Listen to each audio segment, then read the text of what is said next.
부활의 증인에게 나타난 능력이라는 제목으로 은혜를 나누겠습니다. 예수 그리스도께서 십자가에 못 박혀 죽으시고 사흘 만에 부활하신 후에 제자들에게 보이신 후에 부활 승천하셨습니다. 그 다음에 다시 마가의 다락방에서 놀라운 성령의 뜨거운 불세례를 받게 됩니다. 저와 여러분들은 신앙생활하는 가운데 예수님을 구주로 영접하는 순간 원죄와 저범죄를 다 사함을 받고 우리가 완전히 새 사람으로 새로운 피조물로 변화가 됩니다. 그러나 그것이 금방 우리 눈에 표현이 될 정도, 다른 사람이 금방 그 상황을 알 정도로 우리가 변화가 일어나기가 쉽지 않습니다. 우리 원자는 원래 본성은 죄를 향하게 되어 있어요. 모든 물체는 중력에 의해서 계속 땅으로 떨어지는 것처럼 우리의 본성은 죄로 향하게 되어 있고 우리는 게을러지고 나태해지고 정욕을 추구하고 이 세상의 헛된 부귀영화를 쫓게 되어 있어요.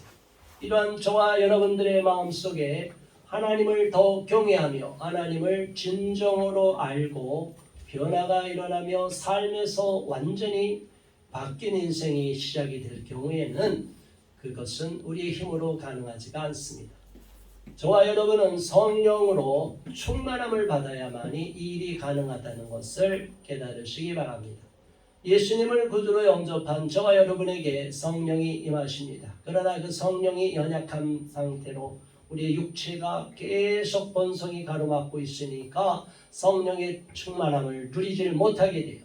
그래서 저와 여러분들은 성령으로 충만함을 받기를 기도하고 사모해야 될 줄 믿습니다. 아멘. 성령으로 충만하면 누가 시키지 않아도 저와 여러분이 은혜를 받게 되고 성령으로 뜨거워지면 사람이 감당할 수 없는, 세상이 감당할 수 없는 일을 하게 됩니다.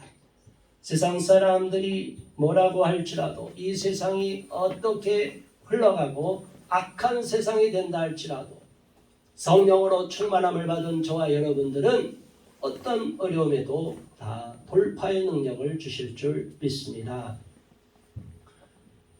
예수님께서 부활 승천하시고 제자들이 마가의 다락방에서 오순절에 놀라운 성령을 체험한 후에 제 복음이 예루살렘에서 막 불일 듯이 일어납니다. 믿는 자의 수가 막 폭발적으로 늘어납니다. 그럴 때 스데반이 순교하는 일이 벌어집니다. 부흥이 있고 나면 꼭 환란이 다가오게 돼요. 우리가 잘 되는 것 같지만 마귀가 결코 이것을 용인하지 않습니다. 세상은 악한 마귀가 지배하고 있기 때문에 이 세상을 우리는 이길 수 있는 믿음을 갖고 세상을 이기고 세상에서 그리스도의 영광을 드러내려고 하지만 원수 마귀가 계속 장악을 해요. 그래서 결국은 스데반이 순교를 하고 그럼에도 불구하고 복음은 계속 핍박이 있음에도 불구하고 복음은 점점 주변 유다와 사마리아와 땅끝까지 복음이 계속 증거가 되기를 시작을 합니다. 자, 어느 날 베드로가 기도하는데 하나님께서 환상을 보여주십니다. 하늘에 보자기가 내려와서 율법에서는 먹지 못하는 그 가증한 것들이 담겨 있었어요. 되새김질하거나 쪽이 갈라진 이런 짐승이 아니라 그들이 율법에서는 금하는 그단 짐승들이 보자기에 쌓여 있는데 하나님의 공중에서 먹으라는 소리가 내려옵니다. 저는 먹을 수가 없습니다. 율법을 지키는 저는 먹을 수가 없습니다. 그런데 또 먹으라 한 번 더 3번이나 연거 후 하나님이 먹으라 하십니다. 자, 여러분, 이 오늘 본문의 앞에서 일어나는 10장에서 일어나는 사건의 내용이 그렇습니다. 하나님은 우리 인간이 갖고 있는 한계를 극복하기 위해서 이 베드로도 이스라엘 사람들, 유대인의 그 한계를 갖고 있었습니다. 오직 예수 그리스도를 믿는 유대인들만이 선민이고 유대인만이 세계에서 최고의 민족이고 우리만이 구원을 받는다. 이런 생각을 갖고 있었습니다. 그러나 하나님의 계획은 그 너머에 있었습니다.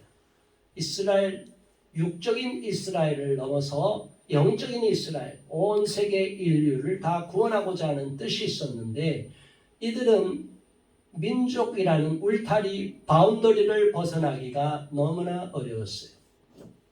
오직 복음은 우리만을 위한 거예요. 우리 민족만을 위한 거라고 생각했습니다.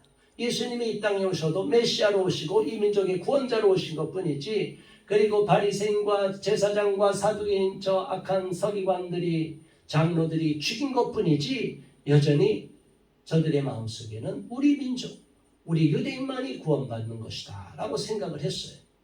그러나 하나님은 점점 스데반이 순교할 때 증인이 되었던 사울을 완전히 거꾸로뜨려서 바울로 만들어 주시고 하나님의 큰 사명자로 주시고 또 12제자 중에 으뜸인 수제자인 베드로에게 이러한 특별한 은혜를 주셔서 이방 민족에게도 복음이 전해지고 이방 민족에게도 구원의 역사가 일어난다는 것을 알게 해 주시려고 이러한 놀라운 환상을 보여주셨습니다. 기도가 끝날 때 갑자기 문을 두드리는 세 사람이 왔어요. 꿈에서 자기가 베드로가 만일 그러한 환상을 보지 못했다면 기도하는 중에 그러한 하나님의 응답을 받지 못했다면 그들이 이방 민족에 와서 우리에게 와서 초청하는 자리에 오십시오 하면 갈 이유가 없고 안 갔을 것입니다. 그럼에도 불구하고 베드로는 하나님께 깜짝 놀라고 충격을 받은 거죠. 저와 여러분이 영적인 체험을 하고 하나님으로부터 우리 생각과 우리의 뜻과 다른 메시지를 받게 되면 가장 첫 번째 나타나는 현상은 충격입니다. 만약 저와 여러분이 충격을 받지 않으면 이 세상의 습관대로 타성대로 살아가요. 게으른 사람은 계속 게으르게 살아가요. 죄 짓는 사람은 계속 죄 짓는 대로 살아가요. 아니라고 그리고 남의 것을 훔치기 좋아하는 사람은 계속 그런 짓을 하고 살아가요. 그리고 우리가 세상에서 유명해지고 부귀영화를 누리고 인기 있는 사람이 되길 원해서 세상의 그 영광을 찾기 위해서 세상에서 이름을 내기 위해서 열심히 달려가다가 어느 순간 하나님께서 나타나서 우리에게 그 길이 아니다. 새로운 길을 보여주실 때 우리는 충격을 받습니다. 저와 여러분이 인생 가운데 이러한 극적인 변화의 사건, 충격적인 사건이 있기를 주님의 이름으로 축원합니다. 저와 여러분이 이러한 변화의 사건을 경험하지 못하면 그냥 습관적으로 타성적으로 모태신앙입니다. 나는 어렸을 때부터 하나님을 믿었습니다. 교회 나왔습니다. 그런데 지금은 어떤 모습이 되어 있습니까? 그냥 교회 나오는 것을 당연한 듯이 그냥 의무사항 정도로 하고 그냥 교회만 나오는 것으로 다 치부하고 또 교회 나오는 것조차도 자기 편의적으로 나왔다 안 나왔다 하고 이런 신앙생활을 할 때 하나님에게 무슨 유익을 줄 수 있느냐 이 말입니다. 저와 여러분들이 하나님을 위하여 하나님의 나라를 위해서 안타까운 마음으로 이 나라가 이 세상의 역사가 잘못된 죄악의 길로 파멸의 길로 가고 있고 하나님을 대적하는 길로 가고 있는 현실에 대하여 마음 아파해 본 적이 있습니까? 이 나라가 하나님 앞에 우상을 숭배함으로 많은 사람들이 이 백성들이 하나님을 대적함으로 통분을 여긴 적이 있습니까? 또 하나님을 믿는다 하면서도 우리 믿음의 사람들이 특히 교회에서 욕을 먹고 교회 목사들이나 성도들이 세상에서 비웃음과 손가락질을 당하며 안타까워하며 조롱거리가 될 때 여러분 진정으로 마음 아파해 보신 적이 있습니까? 우리 하나님이 보실 때 우리 예수님이 보실 때 얼마나 민망하실까? 나는 그렇게 살면 안 되지. 나는 그렇게 살아서는 안 되겠지. 저와 여러분은 남들이 실수하고 넘어질 때 나의 경각심을 갖고 타산지석으로 삼아서 나는 절대로 그러지 않겠다. 그래서는 안 되겠다라는 마음을 가질 수 있기를 바랍니다. 그게 바로 거듭난 사람의 특징이고 하나님으로부터 사명을 받은 사람의 특징이고 하나님으로부터 충격적인 삶의 전환점, 인생의 변환을 겪은 사람의 특징인 것입니다. 베드로는 그리하여 고넬료 백부장, 로마의 압제 국가인 로마의 백부장인 고넬료에게로 갑니다. 고넬료라는 사람은 비록 로마인이었지만 너무나 하나님을 경외하게 되었고 많은 사람을 돕고 어려운 사람을 도운 칭송이 자자한 사람입니다. 유대인도 아닌데 이방인인 로마 사람이 이런 일을 한다는 사실이 대단한 것이죠. 아무튼 이름 뜻은 뿔이라는 뜻을 갖고 있는데 뿔처럼 우뚝 쓴, 믿음이 우뚝 쓰고 칭찬이 주변 사람들이 다 인정하는 고넬료가 베드로를 초청하는 것입니다. 그래서 베드로가 고넬료에게로 가서 말씀을 전하는 가운데 있는 내용이 오늘의 본문입니다. 베드로는 고넬료가 구제 열심이고 많은 사람들에게 칭찬을 받고 또 자기를 초청하기 위해서 사람을 요바에 보내어서 베드로라는 시몬을 청하라는 말씀을 듣고 청했다는 말을 듣고 하나님이 인도하셨구나라고 생각합니다. 저와 여러분의 인생 가운데 하나님이 모든 것을 예비하시고 앞서서 행하시는 분임을 믿으시기 바랍니다. 우리는 어떻게 할지를 모르고 어떤 길로 갈지를 모르고 어떤 직장으로 갈 건가 또는 어떠한 이사 지역으로 갈 것인가 또는 어떤 곳으로 가서 우리가 사명을 감당할 것인가 어느 교회를 갈 것인가 알지 못할 때가 있어요. 그런데 하나님이 어느 순간에 저와 여러분에게 응답을 주십니다. 사명지로 보내주시는 거예요. 갑자기 해외로 선교지로 가는 분들이 있어요. 사명을 주시는 거예요. 갑자기 어느 나라 민족의 어느 나라를 볼 때 긍휼의 마음이 생기고 뜨거운 마음이 생기고 그곳으로 가서 삶을 헌신해야 되겠다는 마음이 드는 거예요. 그러면 그분은 선교사로 그 지역으로 파송하게 되게 됩니다. 저와 여러분도 이러한 사명을 갖고 하루하루를 인생을 허투루 살지 말고 하나님의 인도함을 받아서 살 수 있기를 주님의 이름으로 축원합니다. 이렇게 사명으로 살아야만이 하나님의 귀한 사명을 감당하는 것이지. 내 마음대로 내가 하고 싶은 대로 내 결정을 다 해버리고 하나님 나를 이렇게 승인해 주세요. 나 이렇게 내 마음대로 살아도 하나님 저는 사랑해 주시고 그래도 천국으로 인도해 주실 거죠? 이런 연약한 어린아이와 같이 젖먹이 같은 신앙 상태에만 머물러서는 안 됩니다. 오늘 34절에 이렇게 말합니다. 베드로가 입을 열어 말하되 내가 참으로 하나님은 사람의 외모를 보지 아니하시고 각 나라 중 하나님을 경외하며 의를 행하는 사람은 다 받으시는 줄 깨달았도다. 이 말씀은 무슨 말씀입니까?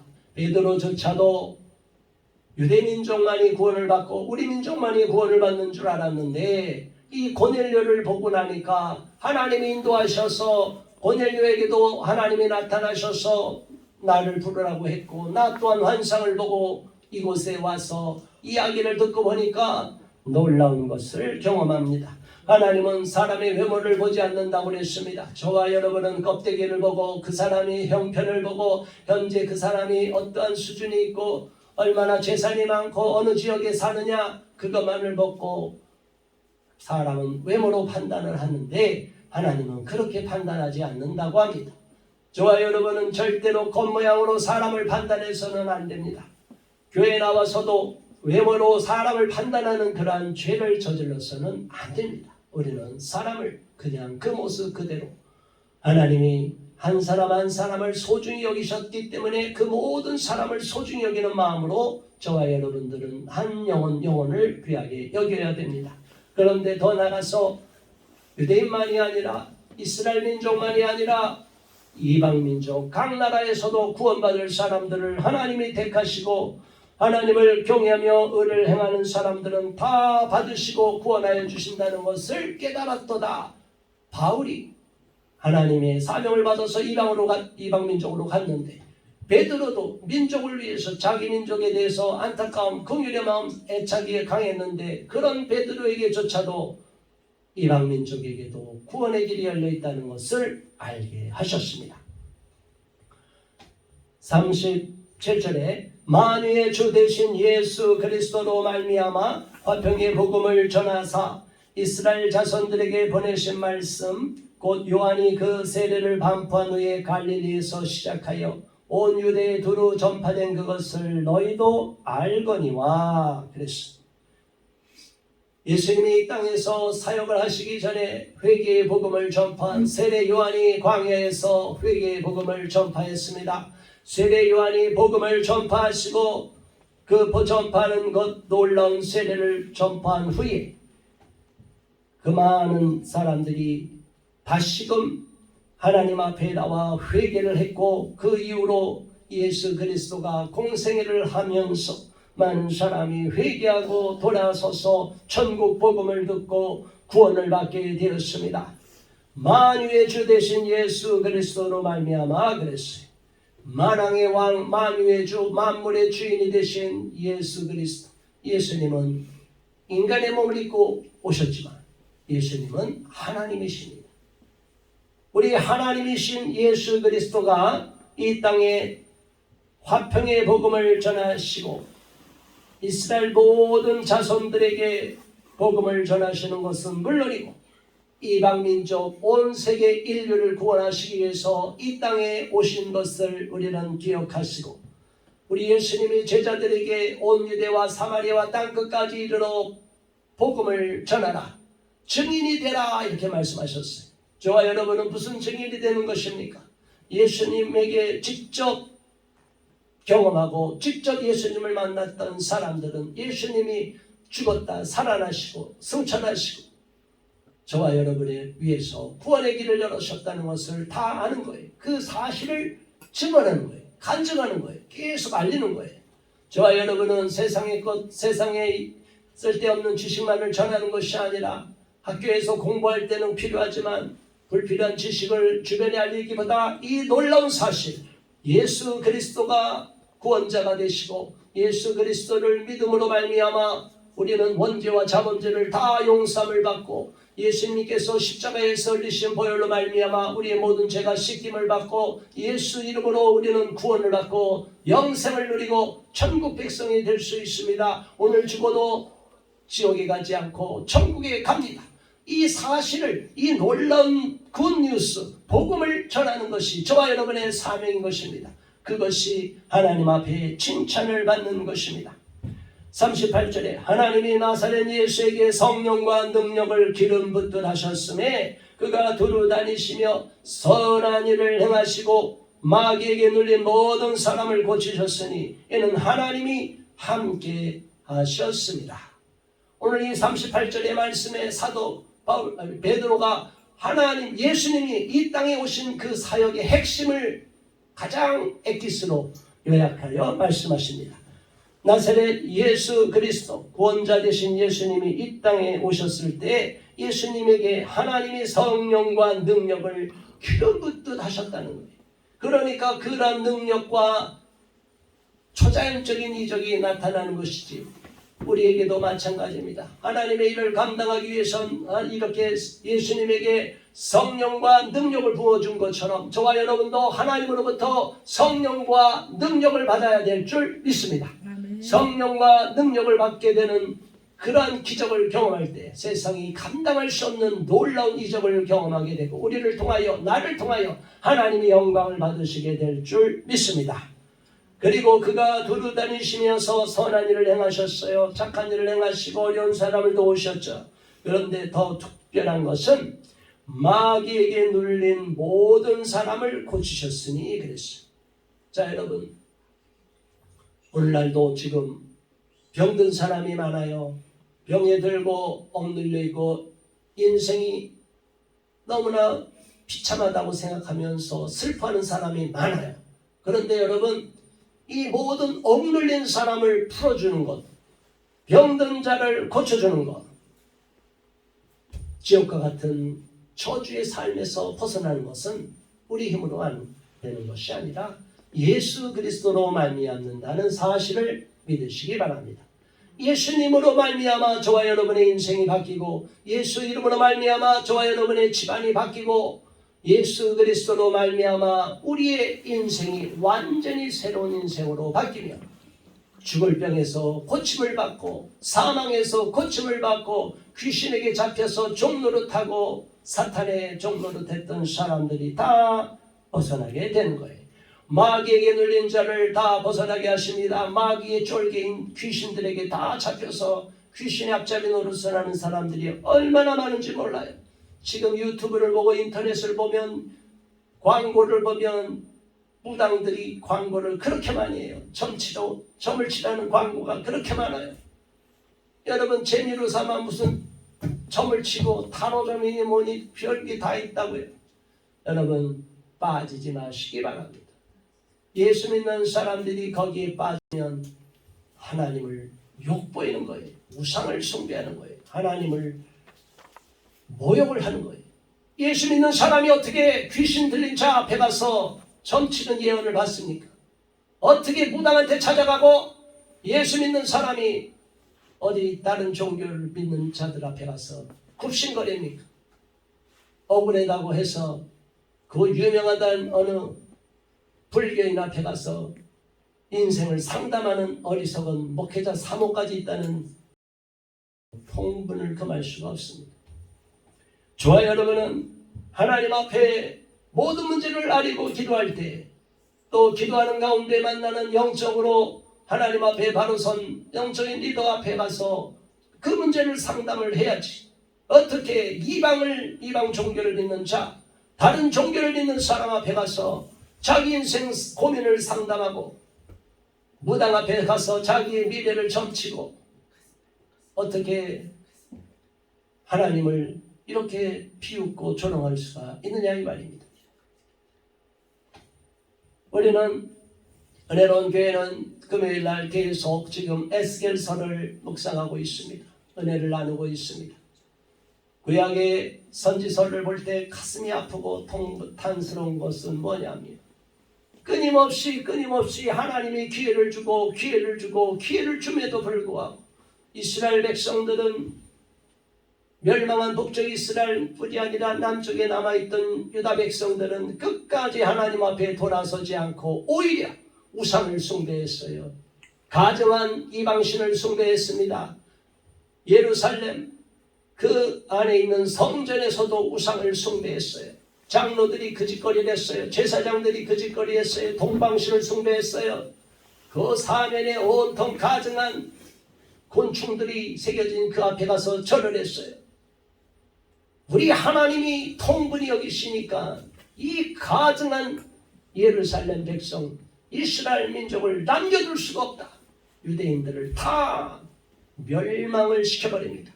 이방 민족의 발굽 아래 짓밟혀서 처참한 고통을 겪고 하나님이 징계하는 내용이 담아 있습니다. 그런데 우리 하나님이 속상하시고 속상하시면 그 예루살렘의 죄악에 대해서 에스겔서를 보면 몇 장을 계속 반복해서 하나님이 지적하시는 걸 봅니다. 하나님의 마음을 아프게 하면 저와 여러분은 하나님의 진노를 사게 됩니다. 저와 여러분은 절대로 하나님을 대적해서는 안 되고, 하나님을 실망시켜 드려서는 안 되고, 마귀의 종노릇을 해서는 안 되고, 귀신 앞자리가 되어서는 안 됩니다. 결코 예수 믿는 사람들이 헛된 자리에 가서 하나님을 욕되게 해서는 안 됩니다. 아멘. 예수 믿는 사람이 능력을 받지 못하고 거듭나지 못하고 무늬만 교회나 문지방만 밟고 다니다가 다른 종교 믿는 자, 유명한 사람 앞에 가서 굽신거리고 하나님을 욕되게 하는 자들이 너무나 많다는 거예요. 무당 앞에 가서 예언을 받는 자들이 너무나 많다는 거예요. 그것은 성경에 나와 있는 구약시대나 신약시대나 지금 이 시대나 똑같다는 거예요. 정신 차려야 됩니다. 회개하시기 바랍니다. 하나님을 진노케 만들지 마시고 잘못된 죄악의 길에서, 우상숭배의 길에서, 불신앙의 길에서 돌이키기를 바랍니다. 그 상태로는 구원을 받지 못하고 지옥에 갈 수밖에 없음을 분명히 경고합니다. 하나님은 우리에게 위선적인 신앙을 용납할 수가 없어요. 저와 여러분은 올바른 신앙을 가져야 됩니다. 마귀에게 눌린 자를 풀어주라고 우리에게 복음을 줬는데 마귀의 종노릇해서 마귀 밑으로 들어가서 귀신에게 잡힌 자들 밑에 가서 우리 인생을 점을 치고 있어요.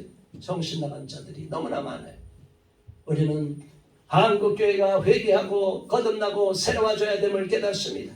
우리가 꼭 그런 행위를 하지 않아도 우리가 정말 하나님을 주인으로 모시고 있습니까? 예수님을 주인으로 모시고 있습니까? 예수님 왜 주인으로 모시고 있는 것, 의지하고 있는 것 다 우상이니까 버릴 수 있기를 바랍니다. 그래야만이 우리가 하나님 앞에 영광을 돌리는 삶을 살 수 있게 되는 것입니다. 39절로부터 쭉 갑니다. 우리는 유대인의 땅과 예루살렘에서 그가 행하신 모든 일의 증인이라. 그를 그들이 나무에 달아 죽였으나 하나님이 사흘 만에 다시 살리사 나타내시되 모든 백성에게 하신 것이 아니요 오직 미리 택하신 증인 곧 죽은 자 가운데서 부활하신 후에 그를 모시고 음식을 먹은 우리에게 하신 것이다. 베드로는 부활의 증인이 된 자기의 위치를, 그 사건을 정확하게 다시 알립니다. 성경을 보면 복음의 증인들이 된 바울도 끊임없이 자기가 경험한, 체험한 그 사건을 반복해서 알립니다.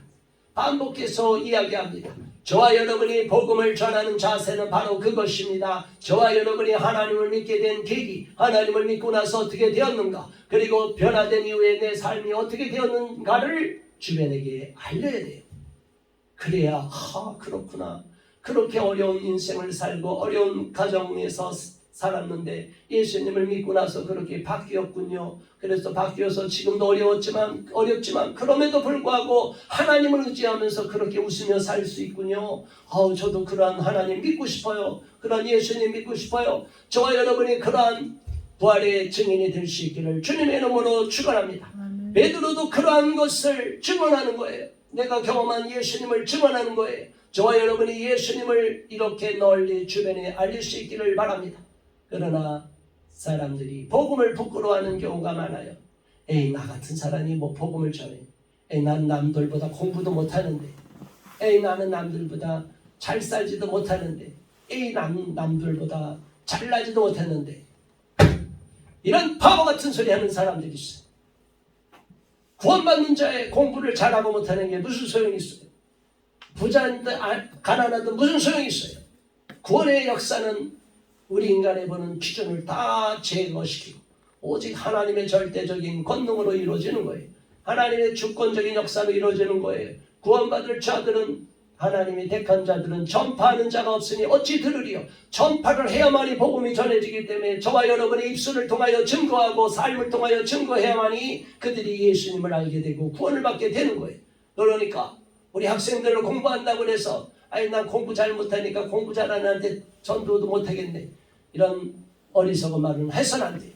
기회를 얻든지 때를 얻든지 예수를 믿으세요. 예수 믿어야 구원받아. 오늘 공부하다가도 우리가 죽을 수 있는데 너 오늘 죽으면 천국에 갈지 지옥에 갈지 알아? 이렇게 분명하게 복음을 전해야, 주변 사람에게 복음을 전해야 우리가 때를 얻든지 못 얻든지 구원받을 자를 하나님의 자녀로 삼을 수 있는 거예요. 우리의 형편이 어떤지 우리는 이러한 복음을 증거하는 복음의 증인으로 살고 부활의 증인으로 살 수 있기를 바랍니다. 한번 죽으면 그냥 끝인 줄 아는데 아니야. 예수님이 부활하셨어. 부활하고 나서 하늘나라로 올라가셨어. 그 예수님이 저와 여러분을, 우리를 구원하기 위해서 이 땅에 오실 거야. 심판하러 오실 거야. 세상에 끝날 때 살아있는 자들은 공중으로 들려 부름을 받고 그 전에 죽은 자들은 다시 부활하게 될 거야. 우리는 영원한 삶, 영생을 누리게 될 거야. 여러분, 이 복음을 믿으세요. 저처럼 예수 믿고 구원받고 천국에 가세요. 이렇게 증언하는 저와 여러분 되기를 바랍니다. 42절에 우리에게 명하사 백성에게 전도하되 하나님이 살아있는 자와 죽은 자의 재판장으로 정하신 자가 곧 이 사람인 것을 증언하게 하셨고 그에 대하여 모든 선지자도 증언하되 그를 믿는 사람들이 다 그의 이름을 힘입어 죄사함을 받는다 하였느니라. 우리 예수님을 통하여 예수님을 믿기만 하면, 예수님을 마음의 구주로 영접하기만 하면 우리는 이렇게 놀라운 구원의 역사를 경험하게 되고 구원받게 된다는 것입니다. 저와 여러분이 이러한 놀라운 복음을 아직도 접하지 못한 사람들에게 전해야 될 줄로 믿습니다. 베드로가 이렇게 말할 때 44절, 성령이 말씀 듣는 모든 사람에게 내려오시니 베드로와 함께 온 할례 받은 신자들이 이방인들에게도 성령 부어주심으로 말미암아 놀라니 이는 방언을 말하며 하나님 높임을 들음이로라. 베드로가 이렇게 구원의 복음, 부활의 증인으로서 예수 그리스도를 증언하니까 성령이 마가의 다락방에 임했던 성령의 역사처럼 이 고넬료 집안에도 놀라운 역사가 일어나게 된 겁니다. 성령을 부어주십니다. 성령으로 충만함을 받게 합니다. 성령으로 부어주시니까 사람들이 방언을 말하며 이적을 표출하며 하나님을 영화롭게 하고 할렐루야 할렐루야 하나님을 높이게 되는 것입니다.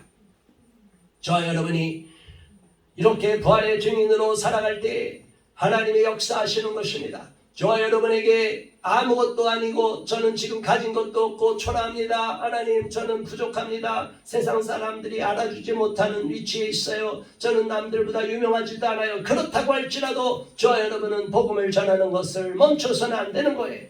하나님이 저와 여러분을 복음을 증인으로 삼고 복음을 증거하고 부활의 증인으로 살아갈 때 오히려 저와 여러분을 존귀하게 여기고 하나님이 점점점 높여주실 줄 믿습니다. 이 부활의 능력을 우리 하나님의 은혜를 체험하는 저와 여러분 되시기를 바랍니다. 하나님의 기적이 임하는 것입니다. 우리가 부활의 증인으로 나타나고 우리가 예수 그리스도의 복음의 증인으로 나아가고 그 자리에 서 있을 때 하나님의 역사가 이루어지고 성령의 역사가 이루어지고 성령의 물 붓듯이 부어주시는 것이지 우리가 능력을 주는 게 아니에요. 저는 다만 저와 여러분은 다만 복음의 증인으로 세고 메신저로 사용하는 것이에요. 그럴 때 하나님이 그 자리에서 은혜 받을 자에게 은혜를 주시고 구원받을 자에게 구원을 주시고 능력을 주실 자에게 능력을 부어주시는 것을 믿으시기 바랍니다. 저와 여러분은 부활의 증인으로서 승리하는 삶을 살 수 있기를 바랍니다. 마지막 47절 48절 다 같이 봉독합니다. 47절 48절 이에 베드로가 이르되 이 사람들이 우리와 같이 성령을 받았으니 누가 능히 물로 세례 베품을 금하리요 하고 명하여 예수 그리스도의 이름으로 세례를 베풀라 하니라.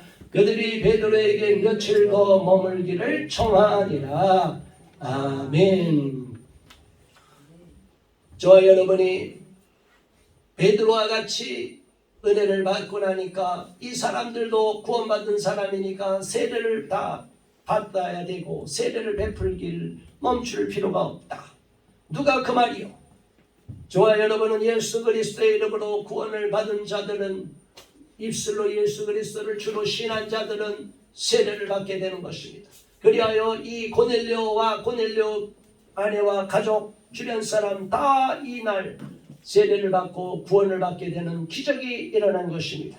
오늘의 말씀을 통해서 우리는 어디로 보내시든지 부활의 증인으로 서서 하나님께 영광 돌릴 수 있는 하나님께 존귀함을 드리고 우리 또한 하나님으로부터 존귀한 자로 인정받는 자가 될 수 있기를 주님의 이름으로 축원합니다. 우리 모두 그러한 증인이 되게 해달라고 기도하겠습니다. 주여 할렐루야. 아버지 하나님 감사합니다. 고맙습니다. 우리 아버지 하나님 앞에 증인으로 살아가기를 바랍니다. 예수 그리스도께서 십자가에서 죽으시고 부활하시고 성천하셔서 다시 이 땅을 심판하러 오실 것을 믿습니다. 우리는 또한 베드로와 같이 또한 그 초대교회의 많은 예수님의 제자들과 같이 부활의 증인으로 살아갈 수 있기를 바랍니다. 아버지 하나님, 우리는 이 땅의 복음의 증인, 부활의 증인으로 살아가는 산 믿음의 주인공들이 되기를 바랍니다. 아버지 하나님, 우리가 예수님을 믿는다면서도 얼마나 형식적으로 껍데기만 신앙의 모습을 갖고 있는지 모릅니다. 하나님, 정말 내가 예수님을 높이고 있는지, 아니면 내가 그냥 세상 사람과 똑같이 내가 하루하루 먹고 사는 것에 급급하여 우리 예수 그리스도의 이름을 높이기는커녕 오히려 쓸데없는 시간을 낭비하고 있는 것은 없는지 돌아보기를 바랍니다. 아버지 하나님이여, 진정으로 오늘 말씀을 통하여 도전을 받고 하나님께서 백부장 고넬료를 구원하시기 위하여 앞서서 행하시는 모습을 통해서 우리 또한 베드로에게 임하신 그 놀라운 환상을 통하여 하나님이 앞서 행하시고 예비하시는 놀라운 역사가 있는 것을 보게 됩니다. 우리 또한 하나님 앞에 기도함으로 응답받고 순종함을 나갈 수 있게 하시고, 헛된 이방신이나 무당이나 헛된 종교 지도자한테 찾아가서 하나님의 이름을 욕되게 하며 하나님을 욕되게 하고 부끄러움을 주는 일이 없게 하여 주시옵소서. 우리는 오직 하나님 앞에 기도하여 응답을 받기를 바라며, 어떤 문제가 있든지 하나님께 기도하되 내 기도로 다 풀리지 않을 때는 기도하여서 영적으로 앞선 하나님 앞에 바로 선 영적 지도자를 만나서 그분 앞에 가서 우리가 문제를 상담할 수 있도록, 그리하여 문제를 해결받을 수 있도록 도와주시옵소서. 아버지 감사합니다. 고맙습니다. 우리 모두 부활을 그냥 부활절을 기념하고 하는 것이 끝나는 것이 아니라 부활의 증인으로서 능력 있는 자의 삶을 살아갈 수 있도록 인도하여 주시옵소서. 예수 그리스도 이름으로 간절히 기도드리옵나이다. 아멘.